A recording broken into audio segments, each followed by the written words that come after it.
नमस्कार सर्वांना, आपले स्वागत आहे आपल्या आवडत्या केडी जंगम या यूट्यूब चॅनलमध्ये। आजच्या व्हिडिओमध्ये आज एक प्रश्न आलेला आहे की आपल्या घरामध्ये आग्नेय दिशेला काय असू नये याबद्दलची माहिती सांगावी। आपल्या घरातील आग्नेय दिशा म्हणजे पूर्व व दक्षिण याचा कोपरा म्हणजे आग्नेय दिशा आहे। आग्नेय दिशेला आग्नेय तत्व असते हे सर्वांना माहीत आहे। वास्तुशास्त्रानुसार आग्नेय दिशेला स्वयंपाकघर म्हणजे किचन असावे हे सर्वांना माहीत आहे। आग्नेय दिशेला जर आग्नेय तत्व सोडून जर दुसरे काही जर वस्तू किंवा साहित्य जर तेथे असेल तर आग्नेय तत्व हे अनबॅलन्स म्हणजे असंतुलित होते, त्यामुळे त्याचा परिणाम आपल्या वास्तूमध्ये किंवा घरामध्ये होतो।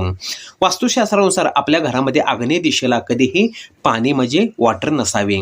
जो वॉटर एलिमेंट जर पाणी असेल तर घरामध्ये त्रास जाणवायला सुरुवात होतो। आपल्या घरामध्ये आग्नेय दिशेला लोखंडी वस्तू, जड फर्निचर वस्तू, साहित्य, पाण्याचे जे साहित्य आहे पाणी भरून ठेवतो या प्रकारचे जे वस्तू आहेत किंवा साहित्य आहे, वॉटरफॉल, धबधबा इत्यादी प्रकारच्या वस्तू ह्या आपल्या घरामध्ये आग्नेय दिशेला कधीही नसावे। तसे आग्नेय दिशेला आरसा कधीही ठेवू नये।